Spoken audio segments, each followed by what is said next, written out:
This is Alister MacKenzie for World Capital Management.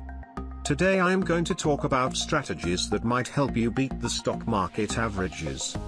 I'll be describing an investment strategy that is supported by historical market performance. Keep in mind that professional managers underperform the S&P index 88% of the time. This number is from an ongoing survey by Standard & Poor's that measures 15 years of managed fund performance. But I must first caution you that past performance does not guarantee future returns and that the ideas being presented here may not be appropriate for your particular financial situation. This investment strategy is based on long-term economic trends. The stock market's appreciation is linked to the earnings of its underlying companies.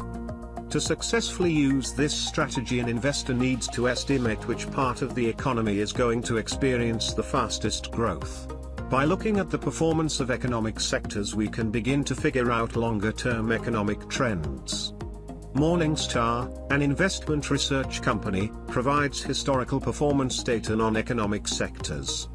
Morningstar's research gives us a good idea about the fastest-growing sectors of the economy. A recent Morningstar report shows the 15 Morningstar fund sector performances in our chart. Short-term performance is often highly variable, but after 5 years the economic trends become more apparent. So what do the recent sector trends tell us? On the right side of the chart, we see that energy and natural resources have performed the worst over the previous 5 years. On the left side of the chart, we see that technology-related companies have done the best.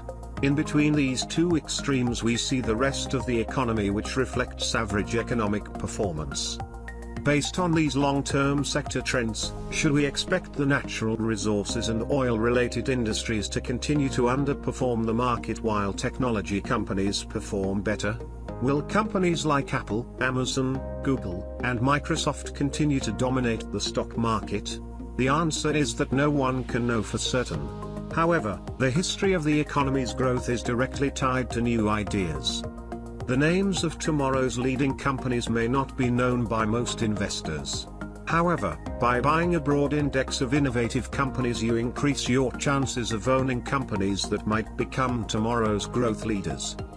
Instead of trying to narrow your investment choices to a small number of companies, once you have determined which sectors are most promising, you are better off buying a broad index of issues. The term ETF stands for Exchange Traded Fund. Similar to the S&P 500 index, they often are comprised of hundreds of companies. An ETF generally operates to keep its trading price close to its underlying net asset value. The companies that make up the ETF indexes are weighted according to the total market value of their outstanding shares.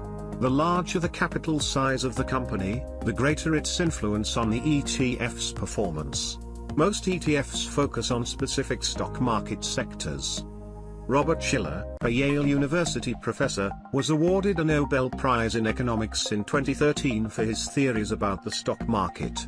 Shiller's stock market research showed that smoothing out fluctuations in corporate price earnings improved the valuations estimates of the market. Whereas the previous short-term price-to-earnings estimates was often inconsistent in predicting future market performance, Shiller's work showed that using the long-term price-to-earnings averages gave a more accurate measure of the market's future value. Barclays Bank now uses Shiller's research to manage an investment portfolio with a ticker symbol CAPE, or CAPE for short. So how well has Shiller's market predictions worked when trading undervalued sectors of the S&P index? This chart shows that the Shiller CAPE traded portfolio beat the S&P 500 index by 57% over 6 years. This demonstrates that investing in long-term, low price-to-earnings market sectors significantly improves portfolio performance. So let's review our investment strategy. First, indexing is a better way to invest in the stock market. Second, buying a faster-growing market sector generates higher returns. Third, that buying broad-based, long-term, below-average price-to-earnings sectors improves investment performance.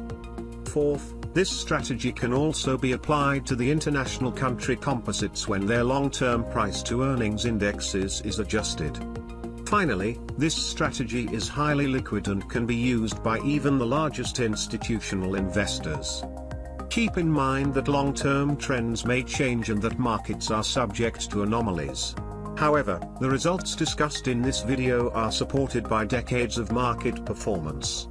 What has not been addressed is overall market risk, trading frequency, market timing, asset protection, and portfolio diversification. I will save these and other investment issues for another video. I believe that using the ideas presented in this video will make you a more successful investor. World Capital Management focuses on helping investors profit from today's fastest growing companies. Please contact us about our professionally managed portfolios. If you are interested in staying on top of today's latest investment technology breakthroughs, please click the like button below. Better yet, if you are not a subscriber, please hit the subscribe button so you don't miss any of our latest videos.